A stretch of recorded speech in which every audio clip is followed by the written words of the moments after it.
청취자 여러분이 보내주신 자료들을 바탕으로 깊이 파고드는 시간입니다.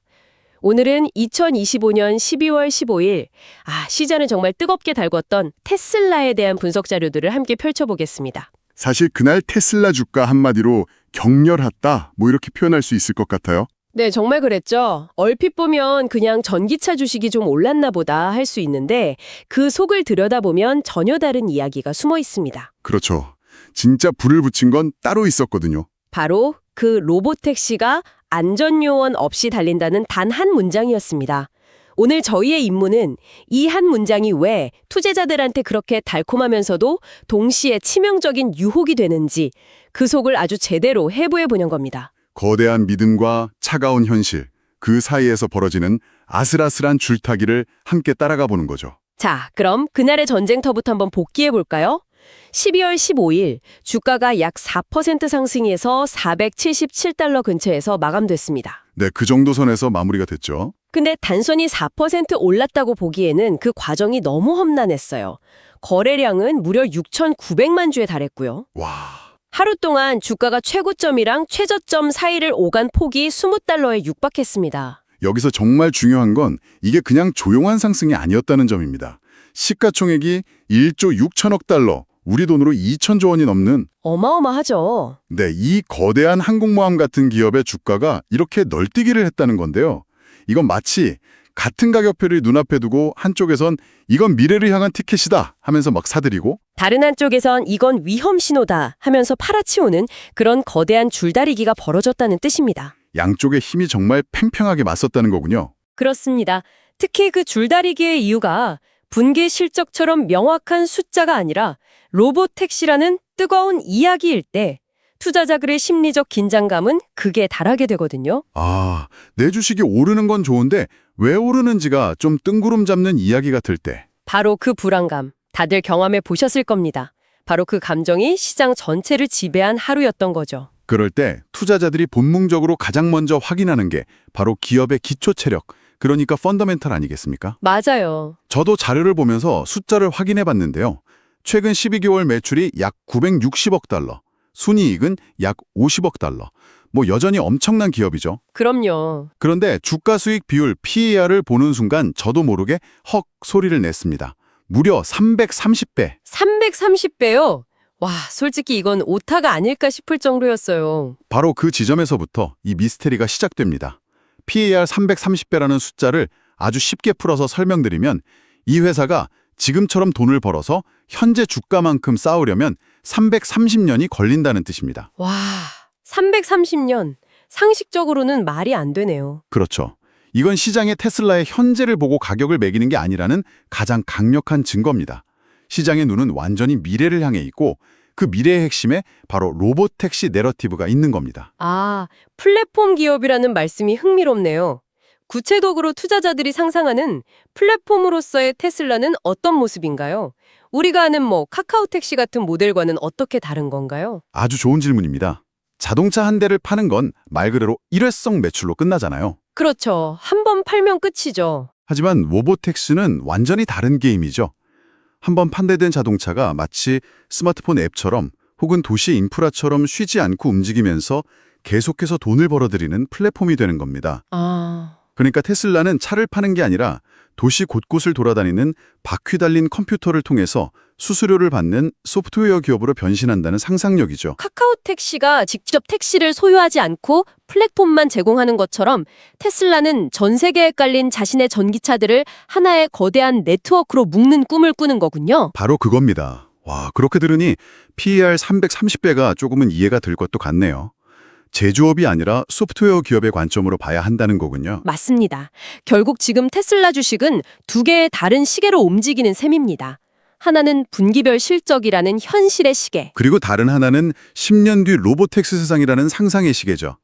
12월 15일 그날 시장은 상상의 시계가 훨씬 빨리 돈다고 판단한 겁니다. 그런데 그 상상의 시계를 갑자기 빠르게 돌린 계기가 로보택시가 실제로 돈을 벌기 시작했다 이런 뉴스가 아니었다는 점이 재밌어요. 맞아요. 그죠? 안전요원 없이 달린다는 소식이었잖아요. 이게 왜 그렇게까지 이례적인 일인가요? 자율주행 기술을 테스트하는 건 사실 극도로 보수적이고 조심스러울 수밖에 없거든요.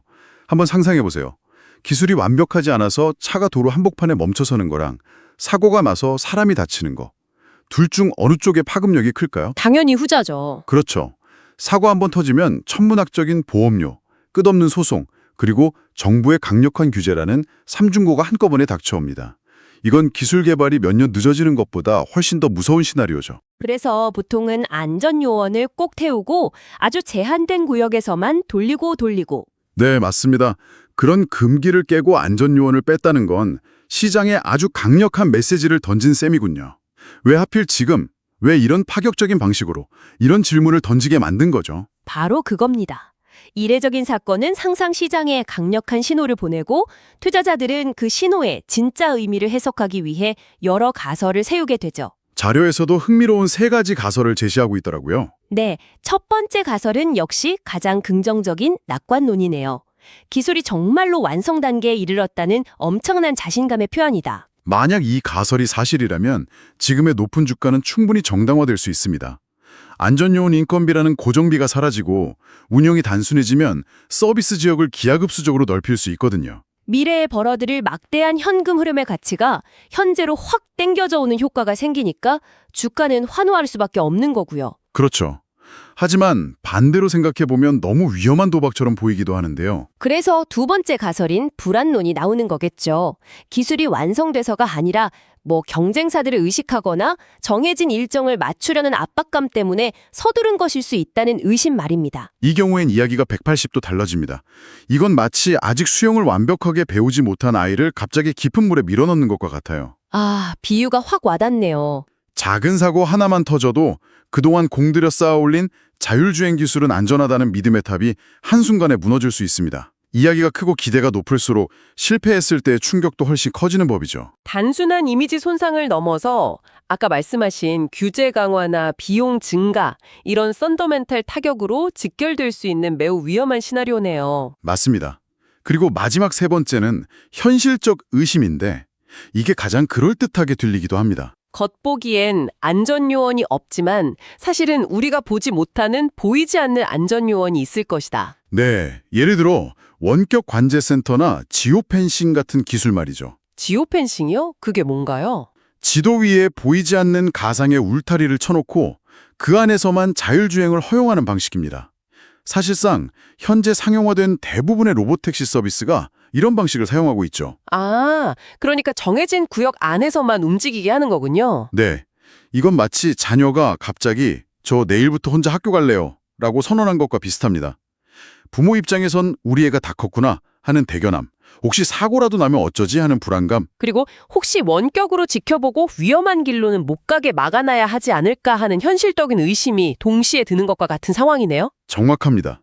만약 이 3번째 가설이 사실이라면 시장이 받아들인 완전한 무인주행이라는 인상과 실제 기술 수준 사이에는 상당한 간극이 존재하게 되겠네요. 그렇죠. 그리고 그 간극이 나중에 드러날 때, 즉, 이게 완전한 기술이 아니라 아직은 제한적인 테스트였구나 하고 시장이 깨닫는 순간 기대감이 실망감으로 바뀌면서 주가는 크게 흔들릴 수 있습니다. 와, 이렇게 로보택시라는 미래에 대한 기대감은 하늘을 찌르는데 자료를 다시 보니까 현재의 발판은 좀 흔들리는 모습이에요. 어떤 부분에서요? 2024년 실적을 보면 매출은 전년과 비슷한 약 980억 달러인데 이익은 약 700억 달러로 크게 줄었어요. 투자자 입장에서는 미래의 꿈과 현재의 실적 사이에서 머리가 복잡해지겠네요. 바로 그 점이 투자자들을 깊은 딜레마에 빠뜨립니다. 매출이 비슷한데 이익이 줄었다는 건 쉽게 말해 작년만큼 했는데 남는 돈이 줄었다는 뜻이거든요. 전기차 가격이나 경쟁 때문일 수도 있고 원자재 같은 비용이 올랐을 수도 있겠네요. 네, 어쨌든 기업의 마진, 즉 체력이 약해지고 있다는 신호일 수 있습니다. 그러면 자연스럽게 이런 의문이 생기죠. 지금 본업에서도 힘들어하는데 이렇게 돈이 많이 드는 로보택시 같은 미래 사업을 계속해서 강력하게 밀어붙일 동력이 있을까? 미래는 창대하지만 현재가 무너지면 미래도 없다. 이 두 가지 생각이 투자자 머릿속에서 치열하게 싸우는 거군요. 맞습니다. 자료에 언급된 다른 이슈들, 예를 들어 이사회 보상 논란 같은 거버넌스 문제나 유럽에서의 에너지 저장 장치 계약 소식은 이 그림에서 어떻게 해석해야 할까요? 이 조각들을 다 맞춰보면 그림이 아주 재미있어집니다. 먼저 거버넌스 이슈, 그러니까 이사회의 막대한 보상 논란 같은 문제는 테슬라 주가의 핵심 동력인 신뢰를 흔들 수 있는 문제거든요. 신뢰에 금이 가면 주가에는 당연히 부정적이겠네요. 그렇죠. 투자자들은 더 높은 불확실성 프리미엄을 요구하게 되니까요. 반면에 유럽에서의 에너지 사업 계약은 의심할 여지 없는 확실한 호재입니다. 실제 계약이 체결됐고 당장 돈을 벌 수 있는 일이니까요. 그런데 정말 흥미로운 건 그날 시장은 이 확실한 에너지 계약 소식보다 아직은 3가지 가설만 무성한 로보택시 테스트에 훨씬 더 광적으로 반응했다는 점입니다. 바로 그겁니다. 이게 바로 지금 시장의 테슬라를 어떻게 바라보고 있는지를 보여주는 가장 강력한 증거예요. 시장은 현재 확정된 가치, 즉 1 더하기 1은 2가 되는 확실한 이익보다 성공했을 때 1이 100이 될 수도 있는 폭발적인 옵션 가치에 훨씬 더 높은 값을 매기고 있다는 뜻이죠. 물론 그 옵션에는 대박의 가능성뿐만 아니라 실패할 경우 휴지 조각이 될 위험, 즉 꽝이 될 가능성도 함께 포함되어 있고요. 네, 그래서 변동성이 커질 수밖에 없는 겁니다. 와, 그러니까 미래에 대한 믿음, 현재 실적에 대한 불안감, 심지어 경영진에 대한 신뢰 문제까지 투자자 머릿속에 정말 복잡하겠는데요? 그렇죠. 이런 복잡한 심리가 혹시 주가 차트에도 그대로 나타나나요? 네, 기술적 지표들은 이 복잡한 투자 심리를 거울처럼 그대로 보여줍니다. 자료로 보면 2가지 상반된 신호가 치열하게 싸우고 있어요. 어떤 신호들인가요? RSI나 스토캐스틱 RSI 같은 지표들은 단기 과열 신호를 보내고 있습니다. 이건 마치 숨이 턱까지 차오른 마라토너처럼 너무 빨리 달렸다, 잠시 쉬어가야 한다는 경고등을 켜는 것과 같습니다. 그런데 다른 지표들은 또 다른 이야기를 하고 있다고요? 맞습니다. MACD나 이동평균선 같은 더 긴 호흡의 추세 지표들은 아직 달릴 힘이 남아있고 방향 자체는 여전히 오르막을 향하고 있다고 말합니다. 와, 투자자 입장에선 가장 잔인한 조합이네요. 그렇죠. 지금 따라 들어가자니 단기 고점일까 봐 무섭고 여기서 팔거나 안 사자니 더 멀리 날아갈까 봐 두려운 그야말로 공포와 탐욕 사이 상태에 놓이게 되는 겁니다. 그래서 자료에서도 476.5달러라는 특정 가격대를 전쟁터의 기준선처럼 제시하고 있는 거군요. 네, 맞습니다. 이 선 위에서 버티느냐, 아래로 밀리느냐가 단기적인 싸움의 향방을 가를 거라는 분석입니다. 자, 그럼 이 모든 것들이 우리에게 말해주는 것은 무엇일까요? 오늘의 이야기를 한번 정리해 보겠습니다.